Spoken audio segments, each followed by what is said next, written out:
Hello everyone. आज हम करेंगे जीके पीवाईक्यू पार्ट 1 का लेक्चर 20।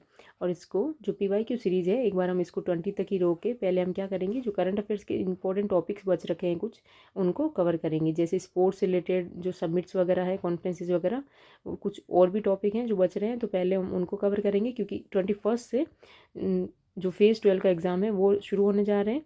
और जो 1 जुलाई से किसके होंगे, CHSL के एग्ज़ाम स्टार्ट होंगे। तो पहले जो करंट अफेयर्स के हैं इनका भी काफ़ी वेटेज रहता है, क्योंकि कम से कम अगर तीन से 6 तक क्वेश्चन आ जाते हैं कई बार। ठीक है, तो पहले करंट अफेयर्स के टॉपिक कवर करेंगे। ओके, स्टार्ट करते हैं आज का लेक्चर। ये है लेक्चर 19 के question of the day. First question है, which type of unemployment is mostly found in urban areas. कौन सी बेरोजगारी है जो सबसे अधिक शहरी क्षेत्रों में पाई जाती है। ऑप्शन है सीजनल अनएम्प्लॉयमेंट, मौसमी बेरोजगारी, साइक्लिक अनएम्प्लॉयमेंट, चक्रीय बेरोजगारी, ओपन अनएम्प्लॉयमेंट खुली बेरोजगारी, और एजुकेटेड अनएम्प्लॉयमेंट शिक्षित बेरोजगारी। तो इसका सही आंसर हो जाएगा एजुकेटेड अनएम्प्लॉयमेंट शिक्षित बेरोजगारी। ठीक है, सेकंड क्वेश्चन है, the Congress split took place in. जो कांग्रेस स्प्लिट हुआ था वो कब हुआ। 1908, 1905, 1907, 1903। तो ये हुआ 1907 के अंदर। ओके, स्टार्ट करते हैं लेक्चर 20 के क्वेश्चंस। फर्स्ट क्वेश्चन है, the Kolar gold fields is located in which state of India. जो कोलार गोल्ड फील्ड्स है, जो कोलार गोल्ड माइंस है, वो कौन से स्टेट में पाई जाती है। आंध्र प्रदेश, केरल, कर्नाटका, झारखंड। तो ये कहाँ पे पाई जाती है, ये पाई जाती है कर्नाटक में। ठीक है, जो इसके अलावा जो गोल्ड माइंस हैं वो कौन सी है, हुटी गोल्ड माइंस। और ये भी कहाँ पे है, ये भी कर्नाटक में ही पाई जाती है, कर्नाटक के रायचूर में। ठीक है, इसके अलावा देखें तो रामागिरी ये कहाँ पे पाई जाती है, ये पाई जाती है आंध्र प्रदेश में, आंध्र प्रदेश। इसके अलावा जो कोल के रिजर्व है वो भी देख लेते हैं। जो कोयला है वो सबसे ज़्यादा कहाँ पाया जाता है। फर्स्ट नंबर पर अगर देखें तो फर्स्ट नंबर पे पाया जाता है उड़ीसा में। सेकंड पे देखें तो झारखंड में, थर्ड पे देखें तो ये पाया जाता है छत्तीसगढ़ में। ठीक है, और इनमें जो मेन जगह हैं वो भी हम देख लेते हैं, जो इंपॉर्टेंट जो क्वेश्चंस आते हैं जिनसे रिलेटेड वो बता रही हूँ। ठीक है, उड़ीसा में तालचर याद रखना है, झारखंड के अंदर बोकारो और झरिया याद रखना है। ठीक है, बोकारो एंड झरिया। छत्तीसगढ़ में हस्देव एंड कोरबा, ये याद रखना है। ठीक है, और अगर तमिलनाडु में देखें तो तमिलनाडु में पाई जाती है नईवेली में पाया जाता है कोयला। इसके अलावा कोयले के अलावा आयरन देखें, लोहा, तो लोहे में फर्स्ट नंबर पे है उड़ीसा अगेन, सेकंड पे है छत्तीसगढ़, एंड थर्ड पे जो है वो है झारखंड। तो ये सेकंड और थर्ड चेंज है कोयले से।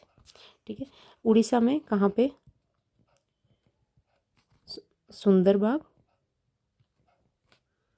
सुंदरबाग और मयूरभंज। छत्तीसगढ़ में जो बेलाडीला माइंस, जो कि कहाँ पे है, बस्तर में। झारखंड के अंदर सिंहभूम में जो माइंस हैं वहाँ पे।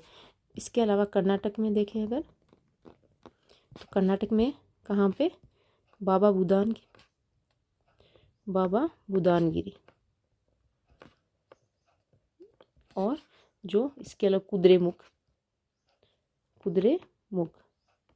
ठीक है, इन पे ही ज़्यादा क्वेश्चंस पूछे जाते हैं, तो जो मेन है वो मैं बता रही हूँ। इसके अलावा अगर और हम देखें तो डायमंड का इंडिया में एक ही जगह है, पन्ना, जो कि कहाँ पे है, MP में।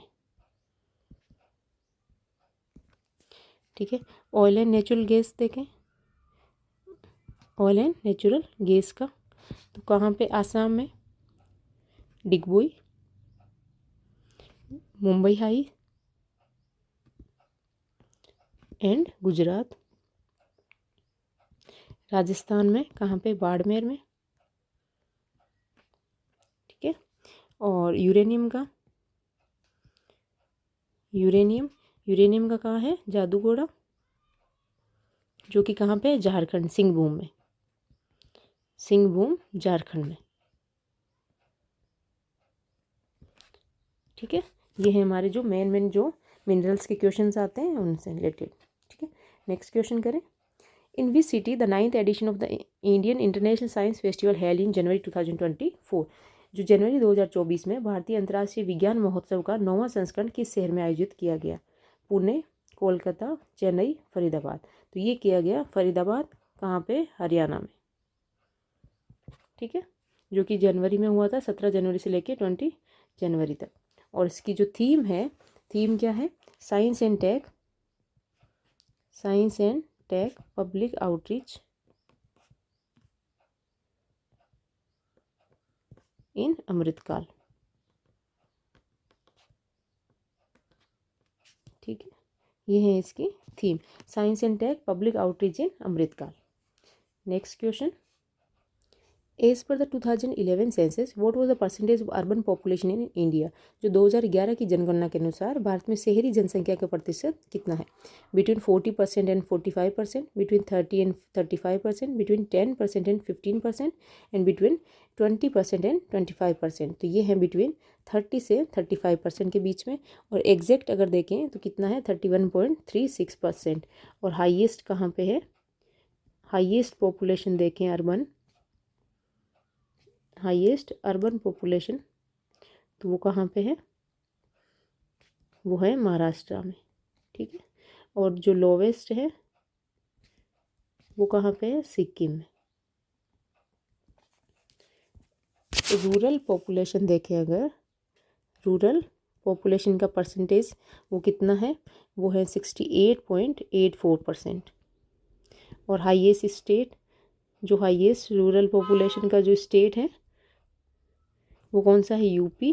और लोवेस्ट का देखें तो लोवेस्ट अगेन कौन सा है? सिक्किम। इसमें मोस्ट पॉपुलस डिस्ट्रिक्ट का भी क्वेश्चन पूछा जाता है, मोस्ट पॉपुलस डिस्ट्रिक्ट, तो वो कौन सा है? वो है थाने, महाराष्ट्र का। ठीक है, और जो नेगेटिव पॉपुलेशन जो ग्रोथ हुई है कौन से स्टेट में हुई है? पॉपुलेशन ग्रोथ कौन से स्टेट में है? वो है नागालैंड में। कितनी? 0.58%। और हाईएस्ट जो ग्रोथ है, हाईएस्ट पॉपुलेशन ग्रोथ वो किस में हुई है? वो हुई है मेघालय, 27.82%। ठीक है, और रूरल चाइल्ड, अगर रूरल चाइल्ड पॉपुलेशन पूछ ले परसेंटेज में तो वो कितना है? 74.5% है टोटल पॉपुलेशन का। ठीक है, जो टोटल चाइल्ड पॉपुलेशन है उसका 74.5% है rural child population. Next question है, who coined the term zeroth law of thermodynamics in 1931 which asserts that two bodies in equilibrium with a third are in equilibrium with each other.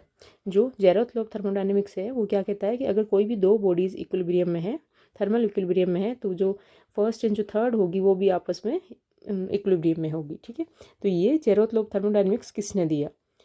Ralph H Fowler, Max Planck, James Clerk Maxwell और Josiah Willard Gibbs. तो इसका सही answer हो जाएगा Ralph H Fowler. ठीक है, इसके अंदर क्या है, जैसे ये जो तीन बॉडीज़ हैं तो इसमें ए और बी अगर थर्मल इक्विलिब्रियम में है और ए और सी थर्मल इक्विलिब्रियम में है तो क्या होगा? जो बी एंड सी है वो भी थर्मोडायनेमिक्स में, जो जेरोथ लॉ ऑफ थर्मोडायनेमिक्स के अकॉर्डिंग ये भी थर्मल इक्विलिब्रियम में हो जाएगी। Okay, next question, where was the first Asian games held in 1951? जो एशियन गेम्स है वो, जो फर्स्ट एशियन गेम्स हैं 1951 में जो हुए थे वो कहाँ पे हुए? Tokyo Japan, Manila Philippines, Bangkok Thailand, new Delhi India. तो ये हुए थे न्यू दिल्ली इंडिया के अंदर। और इंडिया में जो न्यू दिल्ली के अंदर इसके बाद में 1982 में भी जो एशियन गेम्स है वो कहाँ हुए? दिल्ली में ही हुए। ठीक है, एशियन गेम्स। और जो 2022 का देखें तो ये कहाँ हुए? ये हुए चाइना में। चाइना की कौन सी सिटी में? हैंगजोउ। ठीक है,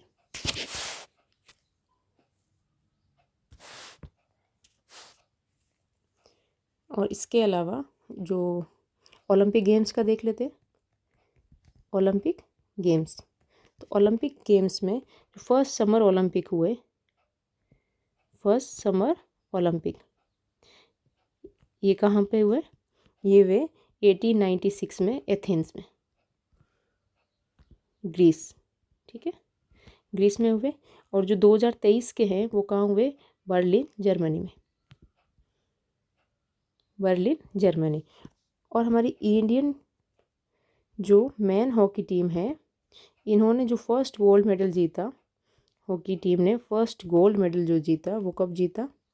फर्स्ट गोल्ड मेडल ये जीता 1928 में। ठीक है, और कहाँ पे जीता?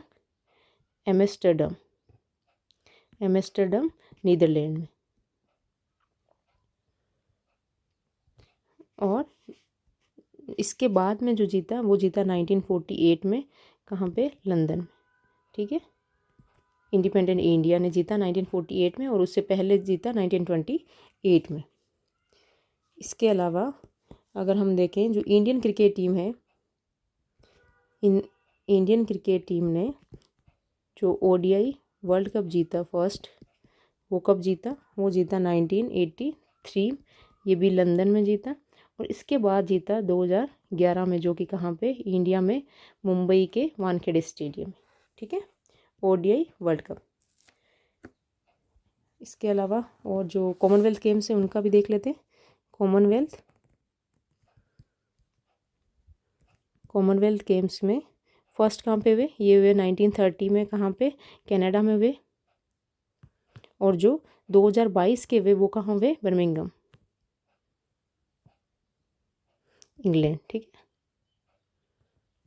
इंडिया में कब हुए? इंडिया में हुए 2010 में, कहाँ पे? न्यू दिल्ली में, न्यू दिल्ली। ठीक है, आगे बढ़े।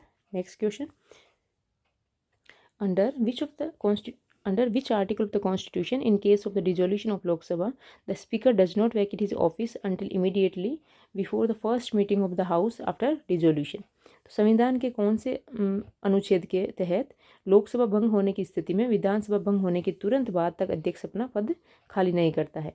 मतलब जब लोकसभा डिजोल्व हो जाती है तो उस टाइम पे जो स्पीकर है वो अपनी पोस्ट पे बना रहता है, वो अपनी सीट वैकेट नहीं करता है। वो अपनी सीट कब वैकेट करता है? जब न्यू गवर्नमेंट बन जाती है और जो नया स्पीकर चूज हो जाता है उस टाइम पे उसकी सीट वैकेट होती है। ठीक है, तो ये कौन से आर्टिकल में बताया गया है? Article 84, article 96, article 94, article 86। तो ये बताया गया है आर्टिकल 94 में। और फर्स्ट अगर स्पीकर देखे तो वो कौन थे? वो थे गणेश मावलंकर, गणेश मावलंकर। और फर्स्ट फीमेल देखें तो फर्स्ट फीमेल कौन थी? Meira Kumar, Meira Kumar, first female speaker.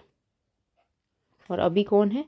अभी है ओम बिरला प्रेजेंट में। ठीक है, इसका अगर आर्टिकल 93 देखें तो आर्टिकल 93 में क्या बताया गया है?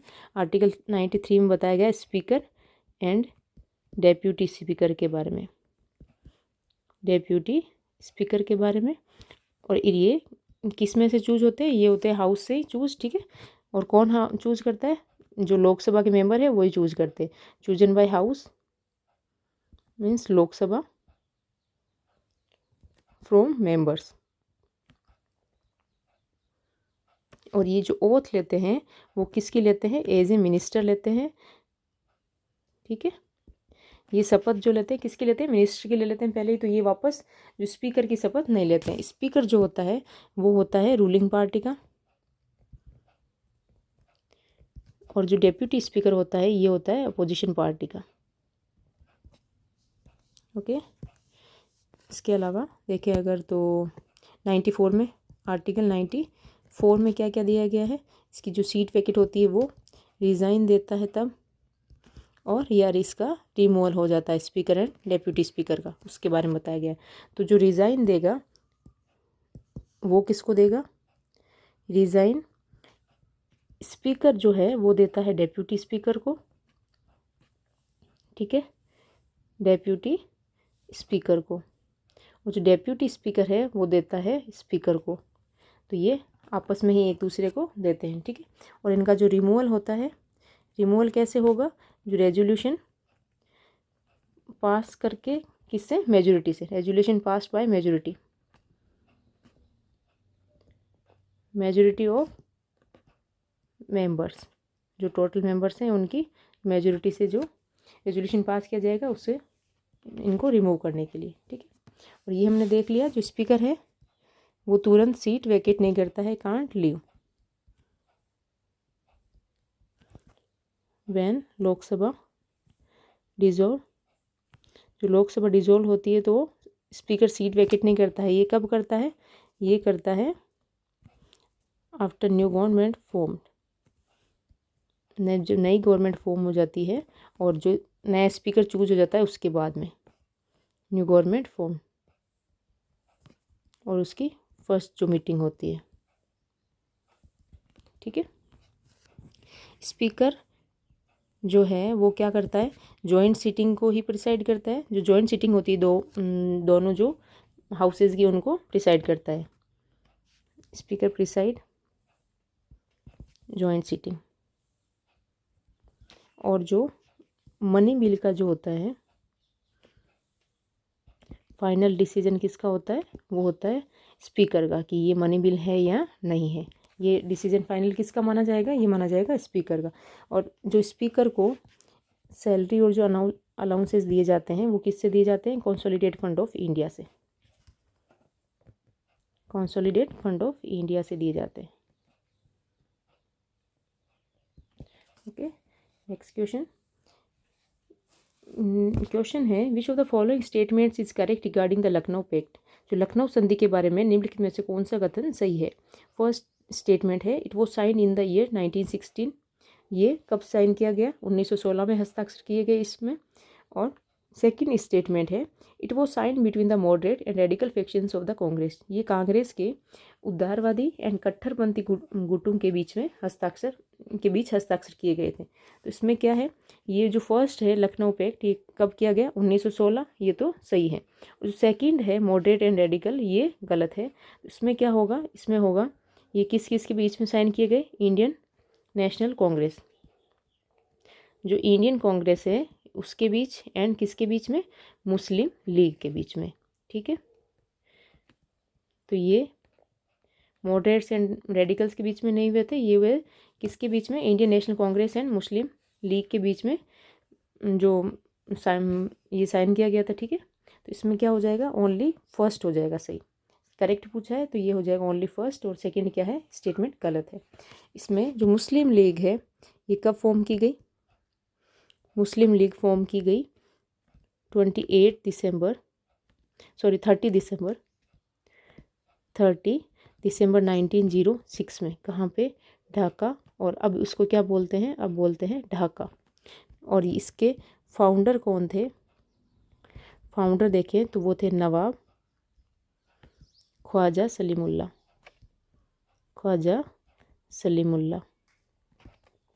और जो लखनऊ पैक्ट है वो किसने साइन किए? उस पे जो इंडियन नेशनल कांग्रेस है उनकी साइड से किए बाल गंगाधर तिलक एंड जो मुस्लिम लीग है उनकी तरफ से किए मोहम्मद अली जिन्ना।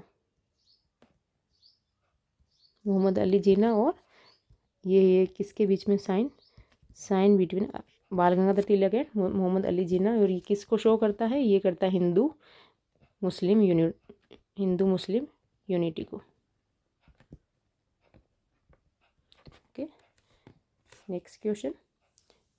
8th क्वेश्चन है on which of the following rivers does the national waterways two lie that covers the Sadiya Dhubri stretch. जो निम्नलिखित में से किस नदी पर राष्ट्रीय जलमार्ग 2 स्थित है जो कि सदिया धुबरी खंड को कवर करता है? तो ये कौन सी रिवर है? गोदावरी, गंगा, कृष्णा, ब्रह्मपुत्र। तो इसका सही आंसर है ये कौन सी रिवर है? ये है ब्रह्मपुत्र। और इसमें हम जो इम्पोर्टेंट जो नेशनल वाटरवेज है उनको भी कवर करेंगे, ठीक है। ये हैं इसमें 5 बताए हुए हैं वाटरवेज, तो इनको हम एक बार पहले खुद सारे कवर करते हैं अच्छे से, ठीक है। फर्स्ट जो वाटरवेज है, फर्स्ट नेशनल वाटरवेज फर्स्ट, ये कहाँ से कहाँ है? इलाहाबाद से कहाँ है? हल्दिया। कौन सी रिवर है? गंगा, भागीरथी, एंड हुगली। स्टेट्स कौन कौन से कवर होते हैं? स्टेट्स होते हैं UP, Bihar, Jharkhand and West Bengal. और ये सबसे लॉन्गेस्ट नेशनल वाटरवेज है, ठीक है। जो वन है वो सबसे लॉन्गेस्ट है। नेशनल वाटरवेज अगर दो की बात करें तो ये है सदिया से धुबरी। कौन सी उस पे है? रिवर पे, ब्रह्मपुत्रा पे। कहाँ पे? आसाम में, ठीक है। नेशनल वाटरवेज थ्री जो है वो कहाँ से कहाँ है? कोलाम टू कोटापुरम। और किस पे है? ये है चंपाकेरा एंड उद्योग मंडल कैनाल। चंपाकेरा एंड उद्योग मंडल कैनाल कहाँ पे? ये है केरला, ठीक है। और इसको ये किस नाम से जाना जाता है? इसको कहते हैं known as West Coast Canal. और इसको किस लिए जाना जाता है? ये इसके लिए भी जाना जाता है कि इसमें ये फर्स्ट नेशनल वाटरवेज है जहाँ पे क्या है? For all time navigation facilities है। For all time navigation facilities.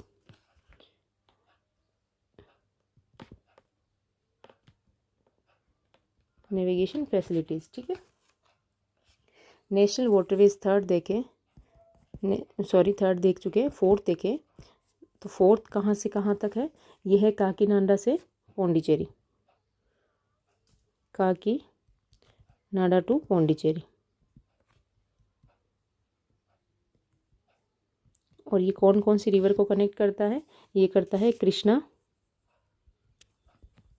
Krishna to Godavari, ठीक है। स्टेट्स देखें तो स्टेट्स में है Telangana, Andhra Pradesh,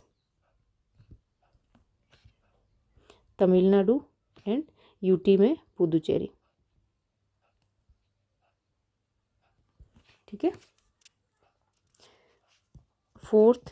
fifth national waterways fifth कहाँ कहाँ से हैं? तालचर टू धामरा। और ये कौन सी रिवर पे है? ये है ब्राह्मणी रिवर। जो स्टेट्स है वो कौन से हैं? कौन से स्टेट से पास होता है? West Bengal and Orissa. National waterways six जो है वो है लाखीपुर टू बंगा, लाखीपुर टू बांगा। कहाँ पे? बराक रिवर पे। और जो स्टेट्स है वो सारे जो नदर्न स्टेट्स है, जो ईस्टर्न स्टेट्स है वो सारे कवर होंगे। Assam, Nagaland, Mizoram, Manipur, Tripura and Arunachal Pradesh.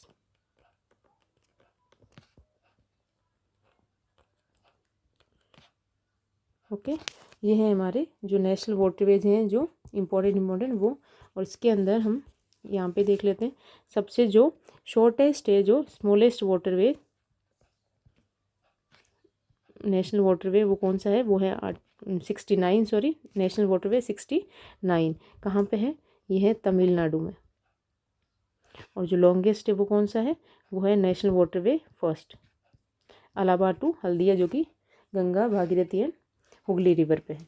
Okay, next question ये आप लोग देख लेना, ये सारे यही बताए हुए, ठीक है। जो फर्स्ट है वो कहाँ? गंगा अलाहाबाद हल्दिया गंगा पे, second Sadiya Dhubri, third Kollam to Kottapuram, fourth है काकिंदा पुदुचेरी, और तालचेर टू धर्मा, ये है फिफ्थ, ठीक है। और सिक्स मैंने आपको बता दिया, सिक्स कौन सा है?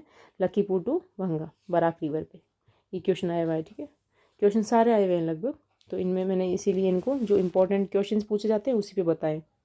नेक्स्ट क्वेश्चन है, among the following which festival is celebrated by the Jain community. जो जैन कम्युनिटी है इनमें से कौन सा फेस्टिवल है जो जैन कम्युनिटी द्वारा सेलिब्रेट किया जाता है? ऑप्शन है पर्युषणा, नोखाई, लोहरी, हेमिस। तो इसके अंदर जो है जो पर्युषण है वो उसका सही आंसर हो जाएगा। जो नोखाई है वो हमने देखा कहाँ पे सेलिब्रेट किया जाता है, उड़ीसा में। लोहरी कहाँ पे होता है, पंजाब में किया जाता है। और जो हेमिस है वो लद्दाख में किया जाता है। ओके, इसमें जो पर्युषण है ये 8 दिन के लिए मनाया जाता है। कौन सी कम्युनिटी, श्वेतांबर। श्वेतांबर जो है जैन्स में, उनके द्वारा मनाया जाता है। और इसी को जो दिगंबर है वो इसको क्या कहते हैं, वो कहते हैं दशा लक्षण पर्व। दशा लक्षण पर्व, ठीक है। और ये इसको कितने दिन के लिए मनाते हैं, ये मनाते हैं 10 डेज के लिए। और इस जो पर्युषण है इसको क्या कहते हैं, इसको कहते हैं पर्वधिराज। पर्वधिराज भी कहते हैं, ठीक है, पर्वधिराज कहते हैं इसको। और जो दिगंबर है वो उसको क्या कहते हैं, दशा लक्षण पर्व कहते हैं। और 10 दिन के लिए मनाते हैं। और जो श्वेतांबर है वो इसको कितने दिन के लिए मनाते हैं, वो 8 दिन के लिए मनाते हैं, ठीक है। इसके अलावा जो जैन कम्युनिटी है उनके फेस्टिवल देखें तो वो है ज्ञाना पंचमी। ज्ञाना पंचमी इसको क्या कहते हैं, इसको इसका और नाम जो है लाभ पंचम भी कहते हैं, लाभ पाचम, ठीक है। और ये कब मनाया जाता है, ये मनाया जाता है 5th day of Kartik. Kartik के 5वें दिन या 5 day after Diwali, 5 days after Diwali. Okay, Parsis का अगर देखें फेस्टिवल तो पार्टिटी फेस्टिवल, इसके अलावा मैसूरू पेटा नहीं है, पार्टिटी फेस्टिवल। और जो है इनका एक जो न्यू ईयर, जिसको ये न्यू ईयर मनाते हैं वो क्या है, जमशेदी नवरोज, ठीक है। नवरोज ये क्या है, इनका पारसीज न्यू ईयर है। और ये कब सेलिब्रेट किया जाता है, ये किया जाता है वर्नल इक्विनॉक्स पे। वर्नल इक्विनॉक्स जो कि कब होता है, 21 मार्च। तो या तो ये होता है 21 मार्च को, या एक दिन पहले या एक दिन बाद में, ठीक है। आगे बढ़ें, नेक्स्ट क्वेश्चन है, which country won maximum medal at the Asian wrestling championship 2024। किस देश ने 2024 एशियाई कुश्ती चैंपियनशिप में सब जो अधिकतम पदक जीते हैं, वो है इंडिया, चाइना, कजाकिस्तान, जापान। तो ये है जापान, जिसने कितने पदक जीते, 18 मेडल्स जीते, 18 मेडल्स। इंडिया ने जीते 9 मेडल, जिनमें 4 सिल्वर हैं और 5 ब्रॉन्ज है, ठीक है, 5 कांस्य पदक। तो और ये हुआ कहाँ पे, बिशेक किर्गिस्तान में, ठीक है। जो इंडिया की कौन सी रैंक थी, इंडिया की 9th, मतलब 9th ही मेडल जीते हैं और 9th ही रैंक थी। Next question, what is the distance between the football goal post. जो फुटबॉल गोल पोस्ट जो होते हैं, ये जो यहाँ से यहाँ की जो इनकी बीच की डिस्टेंस कितनी होती है वो बतानी है, ठीक है। तो ऑप्शंस देख लेते पहले, 8.34 मीटर, 7.10 मीटर, 7.32 मीटर, 6.32 मीटर। तो ये होते हैं 7.32 मीटर। कितनी होती है, ये होती है 7.32 मीटर। और अगर हाइट देखें तो हाइट होती है 2.44 मीटर, ठीक है। तो इसका आंसर क्या हो जाएगा, 7.32। और इसका अगर ग्राउंड देखें तो ग्राउंड में लेंथ होती है 90 मीटर टू 120 मीटर, मतलब 90 मीटर मिनिमम सबसे, अगर कम से कम, और मैक्सिमम होती है 120। विड्थ देखें तो विड्थ होती है 45 मीटर टू 90 मीटर, मतलब कम से कम 45 और मैक्सिमम कितने, 90। इसकी जो फुटबॉल से रिलेटेड कुछ टर्म्स देखें तो टर्म्स में क्या है, पेनल्टी किक, कॉर्नर किक और क्लीन शीट, हैट्रिक और off side, dribble, counter attack. तो ये सारी किस में टर्म्स यूज होती है, ये होती है फुटबॉल में, ओके। अगला क्वेश्चन, नेक्स्ट क्वेश्चन है, Pushyamitra who was the commander of Brihadratha the last Mauryan emperor killed the king and the established a new dynasty. जो पुष्यमित्र है वो किसका कमांडर था? बृहद्रथ का। और बृहद्रथ कौन था? जो लास्ट मौर्यन किंग था बृहद्रथ, ठीक है। तो उसको पुष्यमित्र ने मार दिया था और एक नई डायनेस्टी इस्टेब्लिश की थी। तो जो नई डायनेस्टी इस्टेब्लिश की उसका नाम क्या है? कानवा, सातवाहन, छेदी, शुंगा। तो जो पुष्यमित्र सिंह ने कौन सी डायनेस्टी इस्टेब्लिश की? वो की शुंगा, ठीक है। तो फाउंडर कौन हो गए इसके? फाउंडर हो गए पुष्यमित्र शुंग, पुष्यमित्र शुंग।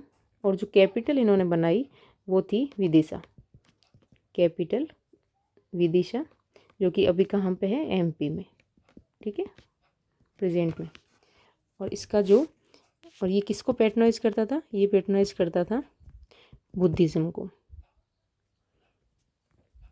इसके टाइम पे कुछ जो स्तूप बने हुए हैं उनमें से है बरहूत स्तूप, बरहूत स्तूपा, जो कि कहाँ पे है? एमपी में है। अमरावती स्तूप, अमरावती स्तूप। और इसका जो सन था उसका नाम है अग्निमित्र, जिसपे जो एक कालिदास का जो ड्रामा है, क्या नाम है? मालविकाग्निमित्र, मालविका अग्निमित्र। तो ये किस पे है? ये है love story of Malavika and Agnimitra. Agnimitra और जो मालविका है उनकी लव स्टोरी है इसमें, ठीक है। और ये किसने लिखा है? ये लिखा है कालिदास ने। इसका जो लास्ट जो रूलर था शुंगा डायनेस्टी का वो था देवभूति, देवभूति। और इसको भी, इसके जो कमांडर का नाम है, कमांडर जो इसका कमांडर था वासुदेव, इसने मारा था, ठीक है, वासुदेव। इनके कमांडर ही मार मार के राजा बन रहे थे। तो वासुदेव जो है, इन्होंने देवभूति को मार के जो डायनेस्टी बनाई उसका नाम क्या है? कानवा डायनेस्टी, कानवा डायनेस्टी बनाई, ठीक है। कानवा डायनेस्टी इस्टेब्लिश कर ली। ओके, नेक्स्ट क्वेश्चन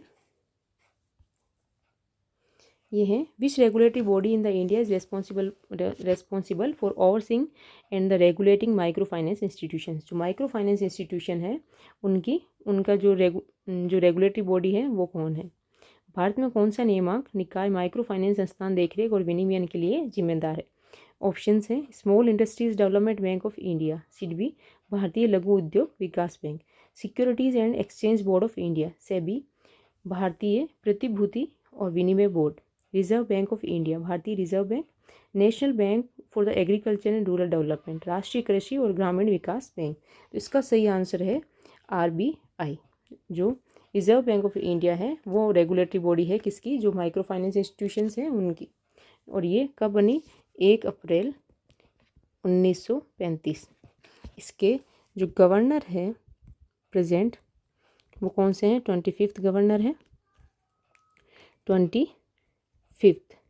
नाम क्या है? शक्तिकांत दास, शक्तिकांत दास।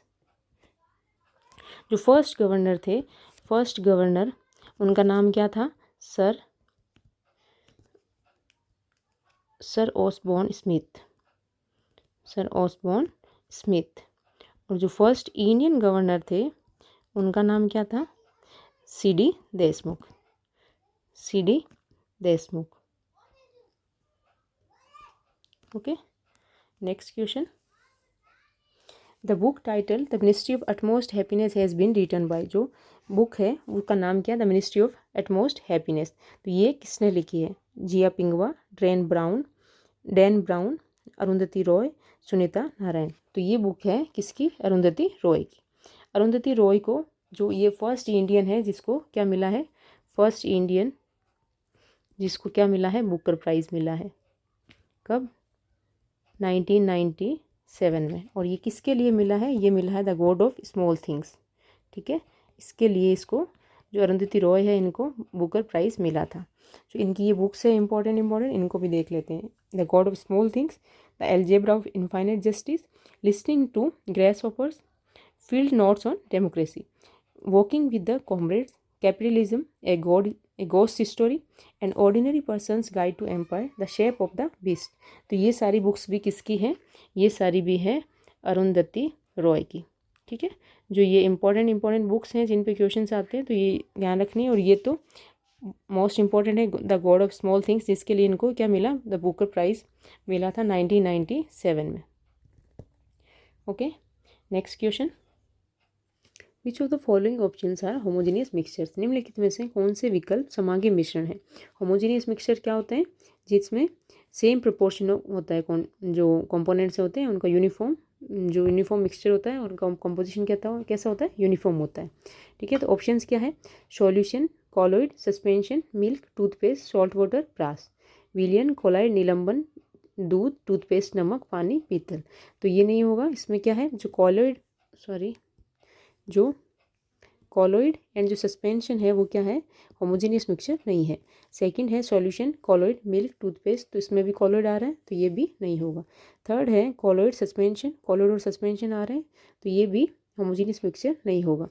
नेक्स्ट है सॉल्यूशन, सॉल्ट वाटर, ब्रास, तो इसका आंसर हो जाएगा fourth.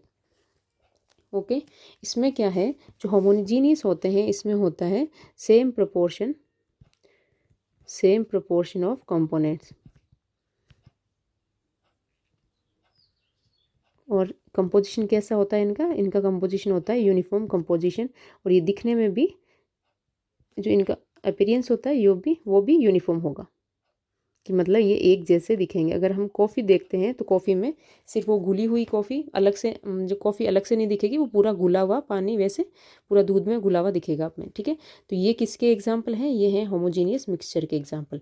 Coffee, wine, air, brass, steel, natural gas, vinegar, blood. Sorry, ये ब्लड नहीं है, ये ब्लड प्लाज्मा होगा। ये क्या होगा? ये होगा ब्लड प्लाज्मा। जो ब्लड होता है वो क्या होता है? हेटेरोजीनियस मिक्सचर होता है। हेटेरोजीनियस मिक्सचर में क्या होता है? नॉन यूनिफॉर्म कंपोजिशन होता है, नॉन यूनिफॉर्म कंपोजिशन। ठीक है, इसमें पूरी तरीके से घुलते नहीं है, अलग अलग उनका दिखता है। अगर एग्जाम्पल देखें तो सैंड और ऑयल एंड वाटर को मिक्स करें तो ऑयल अलग दिखेगा, वो पानी अलग दिखेगा। ठीक है, और सैंड में जो सारे कंकड़ वगैरह होते हैं वो अलग दिखते रहते हैं। ब्लड किसका कंपोजिशन है? ब्लड के अंदर होता है blood plasma, RBC, WBC, platelets, ये सब ब्लड में जो ब्लड का कंपोजिशन है वो होता है। तो इसके अंदर ये अलग अलग सारे जैसे RBC वगैरह हैं तो उनको वो पूरे होमोजीनियस मिक्सचर जो पूरी तरह से क्या होता है यूनिफॉर्मली मिक्सचर नहीं होते हैं। ठीक है, तो ये ब्लड किस में आएगा? हेटेरोजीनियस में आएगा। और जो ब्लड प्लाज्मा है ये किस में आएगा? ये आएगा होमोजीनियस मिक्सचर में। ओके, नेक्स्ट क्वेश्चन है, how many major tectonic plates are there in the world. जो मेजर टेक्टोनिक प्लेट्स है वो कितनी है? दुनिया में कितनी प्रमुख टेक्टोनिक प्लेट्स हैं? 9, 5, 7, 12। तो ये होगी 7 प्लेट्स। ठीक है, कौन कौन सी है? Eurasian plate, north American plate, Pacific plate, Indo Australian plate, south American plate, African plate and Antarctic plate. ये जो भी मेजर प्लेट्स है इनके नाम अगर देखें तो किस पे है? कॉन्टिनेंट्स पे और ओशियन पे। ठीक है, और जो माइनर प्लेट्स हैं इनके नाम होंगे लगभग कंट्रीज़ पे। तो अगर कॉन्टिनेंट्स या ओशन का नाम आए तो वो कौन सी होगी? मेजर प्लेट्स होगी। और कितनी प्लेट्स हैं? वो हैं 7 मेजर प्लेट्स हैं। कौन कौन सी? Antarctic plate, north American plate, south American plate, India, Australia and New Zealand plate, Eurasian plate, Pacific plate और अफ्रीकन प्लेट।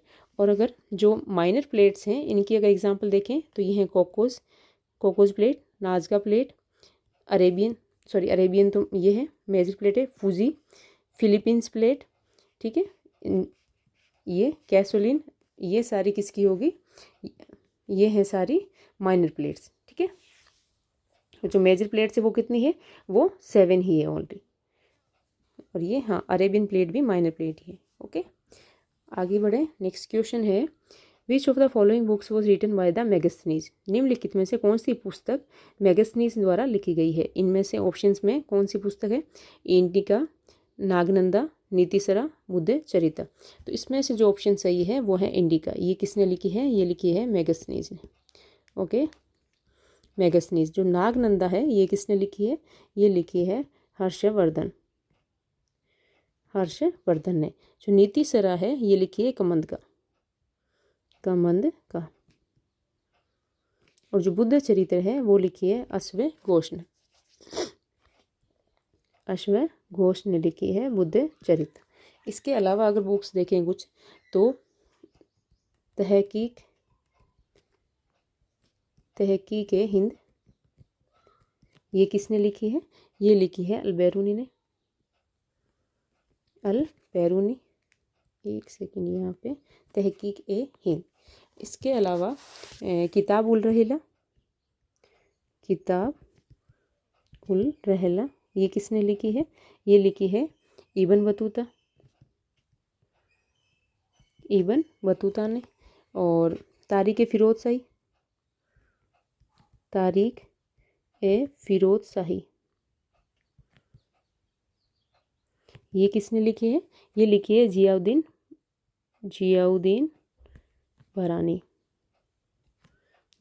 बरानी ने।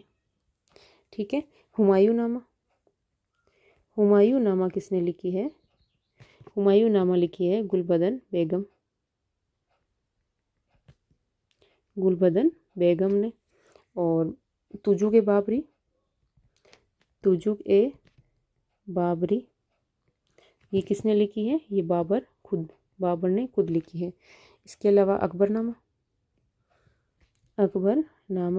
तो अकबरनामा किसने लिखी है? ये लिखी है अबुल फजल ने।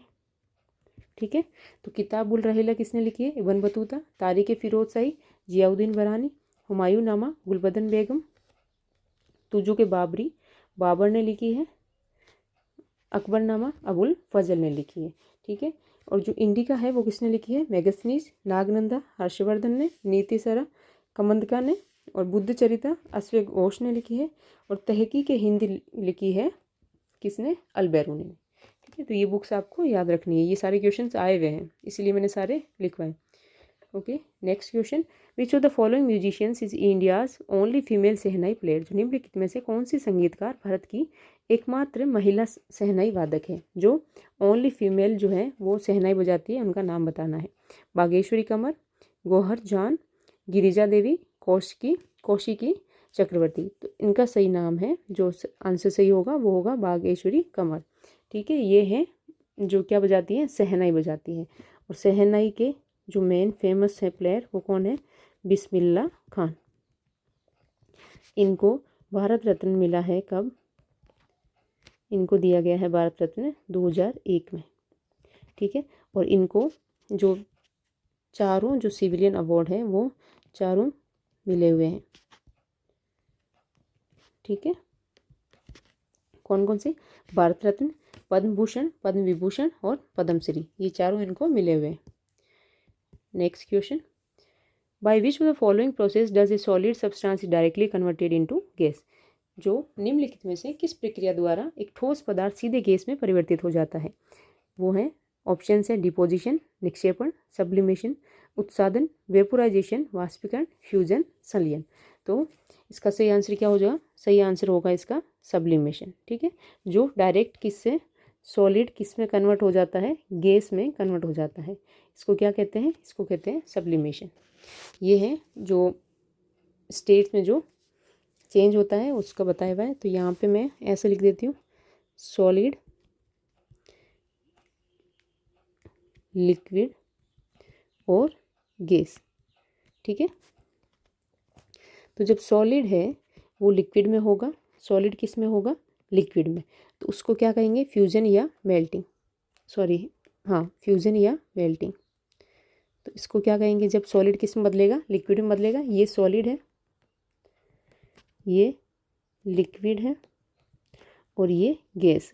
ठीक है। तो सॉलिड किस में बदला? लिक्विड में। तो इसको क्या कहेंगे? मेल्टिंग या फ्यूजन। कहेंगे इसको। जब लिक्विड गैस में बदलेगा, जब लिक्विड गैस में बदल रहा है तो इसको क्या कहेंगे? इवेपोरेशन।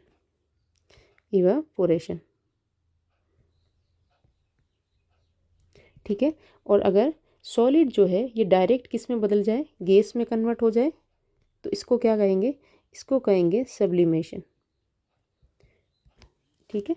और इसके अलावा जो गैस है वो किस में बदले, लिक्विड में और सॉलिड में। तो अगर गैस लिक्विड में हो रही है तो उसको क्या कहेंगे, कंडेंस हो रही है तो ये क्या हो जाएगा, कंडेंशन हो जाएगा। और अगर गैस किस में बदल रही है, सॉलिड में बदल रही है तो उसको क्या कहेंगे, डिपोजिशन, इसको कहेंगे डिपोजिशन। ठीक है। तो ये हो गया कन्वर्जन, जो स्टेट्स का जो इसमें होता है सॉलिड लिक्विड गैस में जो होता है। Next question, Lur is a folk dance of which states of India. जो लूर डांस है, लूर नृत्य है, वो भारत के कौन से राज्य का लोक नृत्य है, कर्नाटका, मणिपुर, हरियाणा, केरल। तो ये है हरियाणा का। ठीक है। जो लूर डांस है वो कहाँ का है, हरियाणा का है। हरियाणा के जो बाकी डांस है वो भी हम कवर करेंगे। और इसको याद कैसे करेंगे, इसको हम लिखेंगे हरियाणा की छोरियाँ क्या करती है, फाग की रातों में, जो फाल्गुन होता है उसको है फाग की रातों में, डफली बजाकर, जो डपली है वो एक गाना है ना, डपली वाले डपली बजाओ, वो डपली बजाकर क्या करती है, धमाल मचाती है। ठीक है, धमाल मचाती है। जो कहाँ तक सुनता है, बहुत दूर तक सुनता है, जो दूर तक सुनता है। ओके। हरियाणा की छोरियाँ क्या करती है, हरियाणा से हो गए हरियाणा की डांस। छोरियाँ फाग की रातों में डपली बजाकर धमाल मचाती है, जो कि कहाँ तक सुनता है, दूर तक सुनता है। तो हरियाणा से हो गए हरियाणा के फोक डांस। छोरियाँ से होए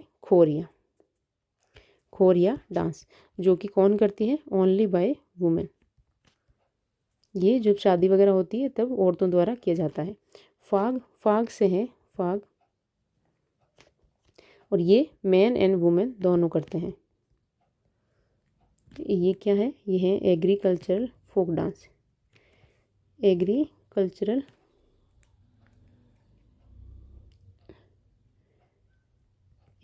फोक डांस है। ओके। रातों से है रतवाई डांस, जो कि मेवाती ट्राइब करती है, मेवाती ट्राइब। ओके। डपली से है डाप। फिर है धमाल से है धामल, जो कि ये कब से किया जा रहा है, ये किया जा रहा है महाभारत के टाइम से, प्रैक्टिस्ड सिंस महाभारत। और ये क्वेश्चन पर्टिकुलर पूछा गया है कि कौन सा जो डांस है वो महाभारत के टाइम से प्रैक्टिस में है। ठीक है। तो वो कौन सा हो जाएगा, धामल। और दूर से हो जाएगा लूर, जो कि किसके द्वारा किया जाता है, गर्ल्स के द्वारा। ठीक है, बाय गर्ल्स। तो हमने क्या देखा कि हरियाणा की छोरियाँ फाग की रातों में डपली बजाकर धमाल मचाती है, जो कि दूर तक सुनता है। तो छोरियाँ से हो गया खोरियाँ, जिसको कौन करती है, ओनली वुमेन करती है। फाग से हो गया फाग, जो कि मैन और वुमेन दोनों करते हैं। और ये कब करते हैं, एग्रीकल्चर फोक डांस है, जब ये कृषि वगैरह करते हैं उस टाइम। ठीक है। रातों से हो गया रतवाई, जिसको मेवाती ट्राइब करती है। डपली से हो गया डाक, ये भी एक जैसे मतलब फाग के जैसा ही है। ठीक है, जब फसल कट जाती है उस टाइम पे किया जाता है। धमाल से है दामल, जो कि कब से हो रहा है, महाभारत के टाइम से चल रहा है।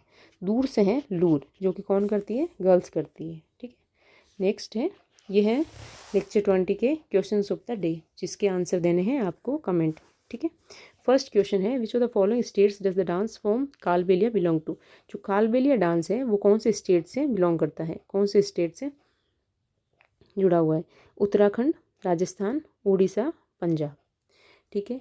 नेक्स्ट क्वेश्चन है, which is the deepest landlocked and well protect port in India. भारत का सबसे गहरा लैंडलॉक और अच्छी तरह से संरक्षित बंदरगाह है।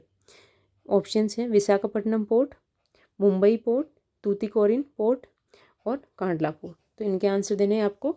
और अब से हम क्या करेंगे, जो फेज़ 12 और CHS के एग्ज़ाम आने वाले हैं तो उसके लिए हम करेंगे जो करंट के इंपॉर्टेंट टॉपिक्स हैं वो पहले कवर करेंगे। ठीक है। और इनको एक बार PYQ सीरीज़ को 20 तक ही रखते हैं। ओके।